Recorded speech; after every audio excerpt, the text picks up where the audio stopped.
இயேசுவில் பிரியமானவர்களே, இந்த மாதத்தினுடைய முதல் நாளிலே முதல் செவ்வாய்க்கிழமை அந்தோனியாருக்காக சிறப்பிக்கிற இந்த புனித நாளில் நாம் அனைவரும் பாலவாக்கம் கடற்கரை புனித அந்தோனியாருடைய இந்த தெய்வீகமான திருத்தலத்திலே இந்த தெய்வீக திருப்பலியிலே பங்கெடுத்து கொண்டிருக்கிறோம்.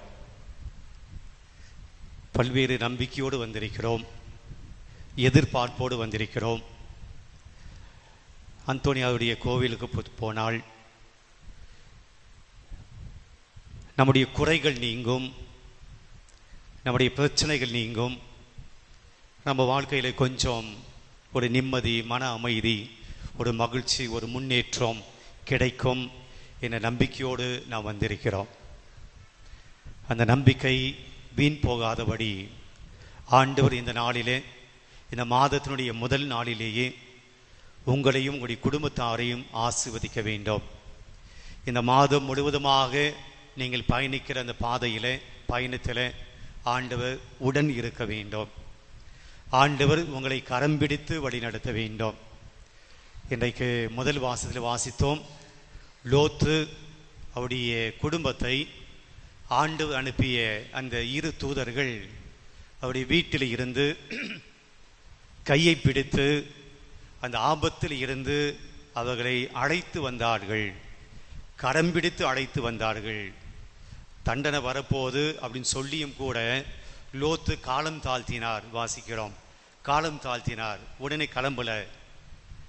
ஆனால் ஆண்டவர் இவர் காலம் தாழ்த்துகிறார் அப்படின்னு சொல்லி அப்படியே விட்டுடாம அவர்களை அந்த ஆபத்தில் இருந்து விடுவிக்க வந்த அந்த தூதர்கள் அவருடைய கரங்களை பிடித்து லோத்தினுடைய மனைவியினுடைய அவருடைய இரு புதல்வியர்கள் மகள்கள் அவர் கரங்களை பிடித்து அந்த ஆபத்தில் இருந்து கையை பிடிச்சிட்டு போனாங்க அப்படின்னு நான் வாசிக்கிறோம்.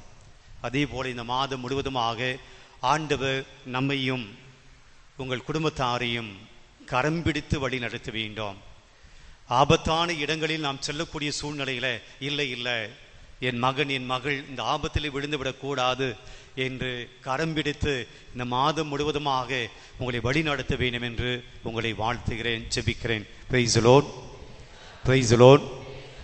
பிரியமானவர்களே, இன்றைக்கு முதல் வாசகத்தை நம்முடைய சிந்தனைக்காக தியானத்துக்காக நான் எடுத்துக்கலாம் அப்படின்னு நான் நினைக்கிறேன். முதல் வாசகம் ரொம்ப எளிமையான ஒரு வாசகம். லோத்து அவர் ஆபிரகாமோடு பிரிந்து செல்கிறார்.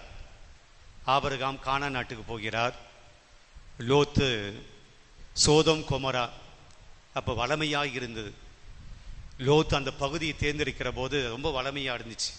அப்போ லோத்து சொல்கிறார், நான் சோதோம் கொமோரா இந்த பகுதிக்கு போகிறேன், யோர்தான் பகுதிக்கு நான் போகிறேன். அப்படி ரெண்டு பேரும் பிரிஞ்சு போகிறாங்க. சோதோம் கொமோரா அந்த யோர்தான் பகுதி வளமையாக இருந்தது. அதனால் அங்கு வாழ்ந்த மக்கள் பாவம் செய்தார்கள். எந்த அளவுக்கு பாவம் செய்தார்கள் அப்படின்னா, இன்றைய வாசகத்துக்கு முன்னாடி நாம் படித்து பார்த்தோம் அப்படின்னா, லோத்தினுடைய வீட்டுக்கு இரு வானதூதர்கள் வருவார்கள். 2 ஆடவர் ஆண்கள் வானதூதர் ஆண்கள் வருவார்கள். இந்த சோதோம் கொமோராவில் இருக்கக்கூடிய அந்த மக்கள் எந்த அளவுக்கு காம இச்சைக்கு ஆளாகி இருந்தார்கள் என்றால், லோத்தினுடைய வீட்டுக்கு போவாங்க. உன் வீட்டுக்கு வந்த விருந்தினர்களை எங்களுக்கு அனுப்புங்க, நாங்கள் அவர்களோடு உடலுறவு கொள்ள வேண்டும். ஆண்கள், பெரியவர்கள், சிறியவர்கள், இந்த வார்த்தை அங்கே இருக்கு. பெரியவர்கள் முதல் சிறியவர்கள் வரையிலும் லோத்தினுடைய வீட்டுக்கு போயிட்டு வந்த அந்த வான தூதர்கள் அந்த ஆண்களோடு நாங்கள் உறவு கொண்டாட வேண்டும். லோத்து எந்த அளவுக்கு அவர் பெருந்தன்மையாக இருப்பார் அப்படின்னா, அவர் சொல்லுவார் அந்த ஆட்களிடம், சோதோம் கொமோரா ஆட்களிடம், இல்லை வேண்டாம், என்னுடைய மகள்கள் 2 பேர் இருக்கிறாங்க, அவங்கள வேணா நான் உங்களுக்கு கொடுக்குறேன், இந்த கடவுளுடைய மனிதர்களை ஒன்றும் செய்யாதீங்க அப்படின்னு சொல்லுவார். ஆனால் அவங்க கேட்க மாட்டாங்க, கதவை உடைப்பார்கள். அப்போது உள்ளே இருக்கக்கூடிய அந்த ஆண்டவருடைய தூதர்கள் லோத்துவை வீட்டுக்குள்ளே இழுத்து கொள்வார்கள், கதவை அடைத்து கொள்வார்கள். அப்போ லோத்தினுடைய வீட்டை தட்டி கொண்டே இருக்கக்கூடிய அந்த சோதோம் கொமோரா மக்கள் ஆண்டவர்களை பார்வை இழக்க செய்வார். அவங்க கண்ணு தெரியாமல் போயிடும். அதனால் அவர்கள் அங்கிருந்து சென்று விடுவார்கள். அதன் பின்பாக வரக்கூடிய பகுதியை தான் நாம் வாசித்தோம். லோத்து கிட்ட ஆண்டவர் சொல்வாரு, இந்த சோதம் குமராவை நான் அழிக்கப் போகிறேன். எனவே உன் குடும்பத்தோட, கணவன் மனைவி பிள்ளைகளோட, உன்னுடைய உறவினர்களோட நீ இங்கிருந்து கிளம்பு. அப்போ லோத்து தன்னுடைய மகள்களுக்கு திருமணம் ஏற்பாடு செய்திருப்பார். அந்த இரு மகளை கட்டிக்கொள்ள போகிற, திருமணம் செய்து கொள்ள போகிற அந்த இரு மருமகன்கள் அந்த ஆடுகளை சென்று கடவுள் இது போல சொல்லி இருக்கிறார், இந்த தண்டனையில் இருந்து நம்ம தப்பிக்கணும் வாங்க அப்படின்னா, அந்த இரு மகள்களை கட்டிக்கொள்ள போகிற, திருமணம் செய்து கொள்ள போகிற அந்த ஆண்கள் 2 பேரும் நகைப்பார்கள். லோத்துவை பார்த்து அதெல்லாம் நடக்குமா, கந்தகம் அடையாது, வேற மழையாது, அதெல்லாம் ஒன்றும் நடக்காது என்று கேலி செய்வார்கள் லோத்துவை. இப்போ ஆண்டவர் அவர் சொல்வார், நீ கிளம்பு, உன் மனைவியோடு பிள்ளைகளோடு நீ கிளம்பு. அங்க வார்த்தை வருது, லோத்து காலம் தாழ்த்தினார். எங்க ஒரு பெரிய ஆபத்து வரும்போது, ஒரு சுனாமி வருது, நம்ம எல்லாம் பீச்சில் இருக்கிறோம், சுனாமி வருது, போலீஸ் எச்சரிக்கிறாங்க, ஓடுங்க, ஒரு பெரிய ஆபத்து சுனாமி வரப்போகுது ஓடுங்க அப்படின்னா என்ன பண்ணுவீங்க?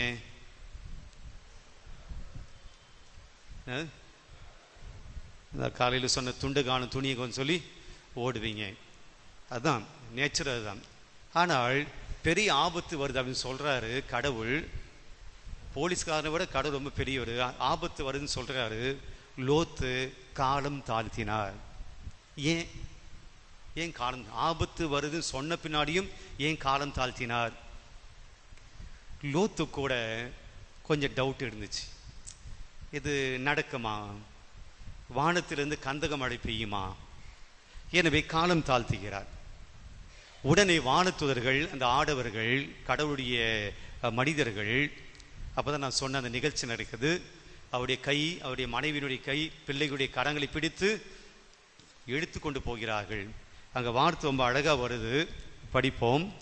16 வசனம், அதிகாரம் 19, இறை வார்த்தை 16.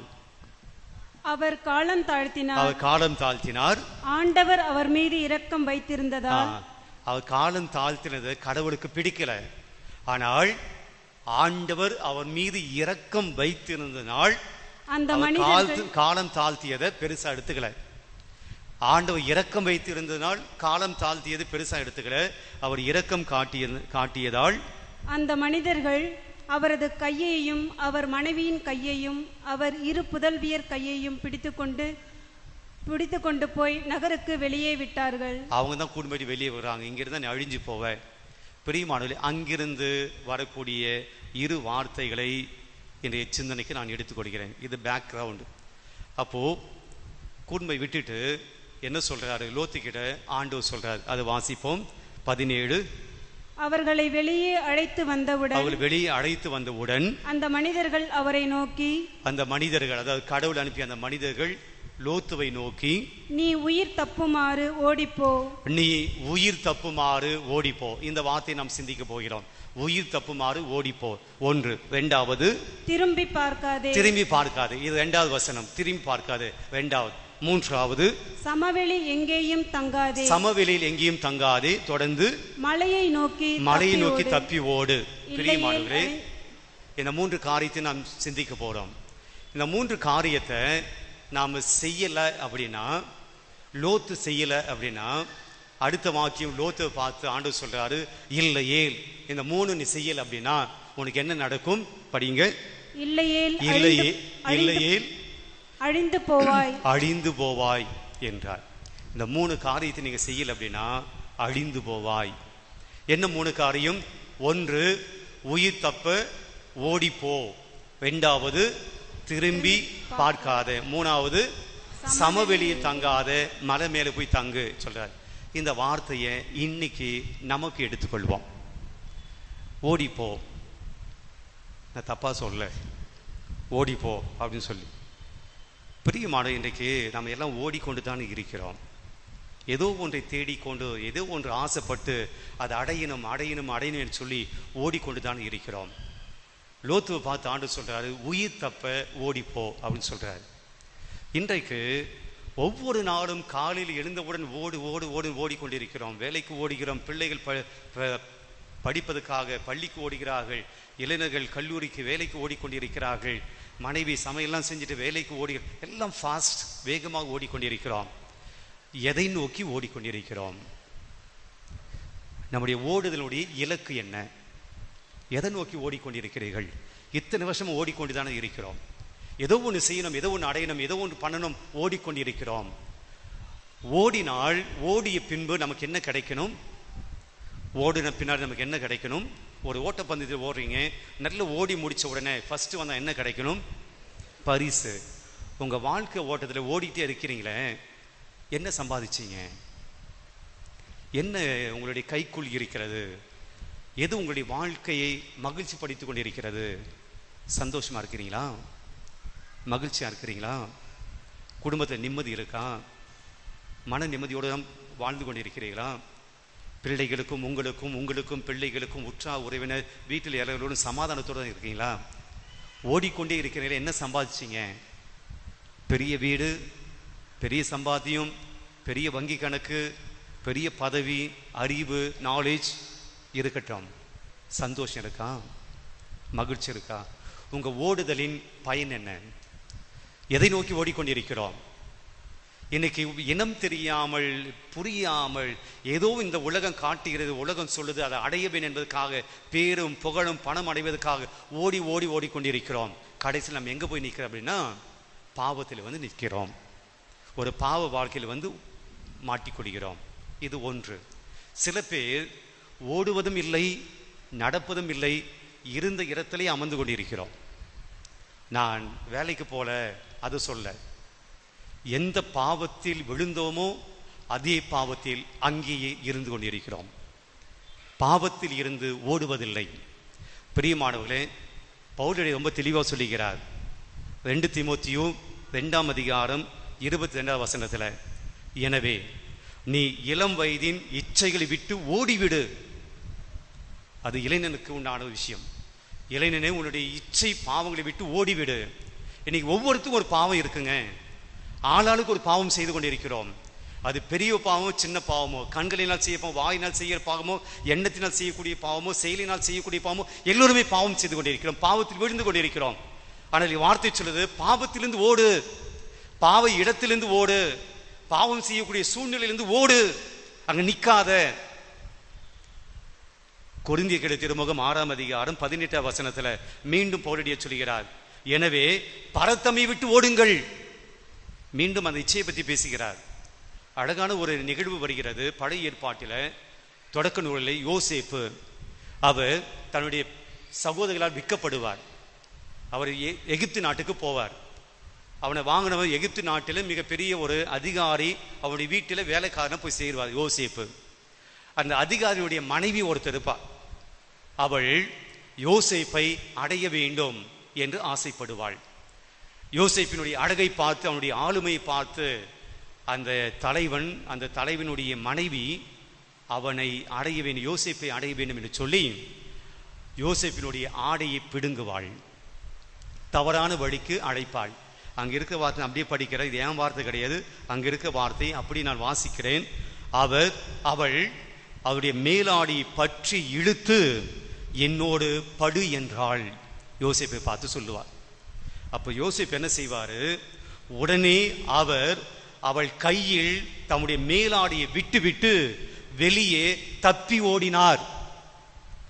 பாவம் செய்யக்கூடிய சூழல் வந்துடுச்சு. அவள் பாவத்துக்கு என்னை இழுக்கிறாள்.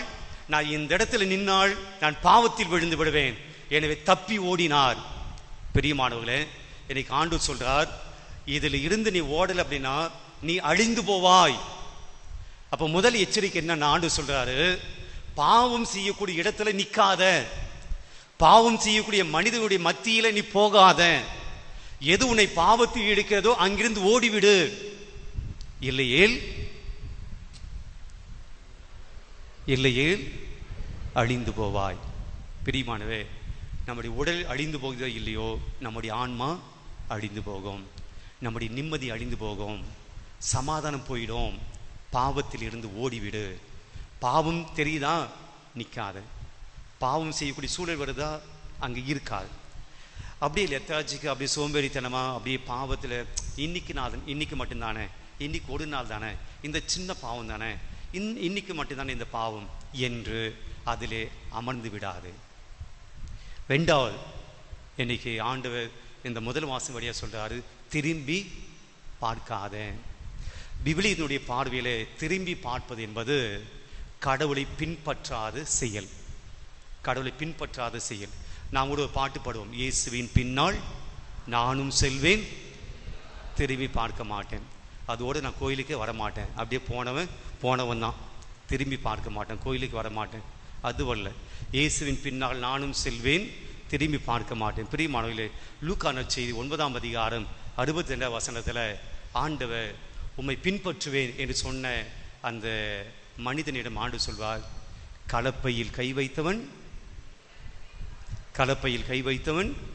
திரும்பி பார்க்கக்கூடாது. ஒன்ஸ் நீ ஆண்டவரை பின்பற்றினால் உலகத்தை பார்க்கக்கூடாது. இன்னைக்கு ஆண்டு சொல்ல திரும்பி பார்க்காத. ஆனால் ஒரு திரும்பி பார்த்தாங்க. யாரு? லோத்தின் மனைவி. திரும்பி பார்த்தனால என்ன ஆச்சு? அவள் சிலையாக மாறினாள். ஏன் திரும்பி பார்த்தா? ஏன் திரும்பி பார்த்தாள்? சும்மா யோசிங்க, அங்கே பதிலாம் ஒன்றும் கிடையாது, நாம தான் சொல்லணும். ஏன் திரும்பி பார்த்துருப்பா? ஏதோ சொல்றீங்க, நான் எனக்கு கேட்கல. கடவுள் சொன்னது நடந்துதா இல்லையா பார்ப்போம். இதுதான் அவநம்பிக்கை. கடவுள் சொன்னது நடக்குதா? வாழ்க்கையில் ஆண்டு சொல்ல, நீ நல்லவனாக இருந்தால் உனக்கு நல்லது நடக்கும். ஆனால் நாம் என்ன செய்கிறோம்? திரும்பி நம்முடைய பழைய பாவத்தை பார்க்கிறோம். பழைய பாவம் கொடுத்த இன்பத்தை பார்க்கிறோம். பழைய பாவங்களை நினைத்து அதிலே ஒரு சந்தோஷம். அதில் திரும்பி பார்க்கிற போது நாம் மீண்டும் எந்த இடத்துக்கு போவோம்? அந்த இடத்துக்கு தான் போவோம். இன்னைக்கு எத்தனையோ தியானங்களுக்கு போனோம், எத்தனையோ தியானங்களை செஞ்சோம். எங்க கூட ரொம்ப அழகான ஒரு தியானம் நடந்தது தவ காலத்தில். அன்னைக்கெல்லாம் பயங்கரமாக நம்ம மக்கள் அப்படியே பயங்கர புனிதர்களாக மாறிடுவாங்க எல்லாம் எனக்கு நம்பிக்கை வந்துச்சு. இப்போ நம்ம எங்கே வந்து நிற்கிறோம்? திருப்பி அதே இடத்துக்கு தான். மாறலையே, திரும்பி பார்த்திருக்கிறோம், திரும்பி வந்திருக்கிறோம். பிரியமானவர்களே, திரும்பி பார்த்தோம் என்றால் நாம் வந்த இடத்துக்கு போகிறோம் என்று அர்த்தம். நாம் அந்த இடத்தை நேசிக்கிறோம் என்று அர்த்தம். அந்த இடத்தின் மீது நமக்கு ஆர்வம் உண்டு, காதல் உண்டு என்று அர்த்தம். அந்த இடம் எனக்கு வேணாம் அப்படின்னா நான் திரும்பி பார்க்க மாட்டேன்.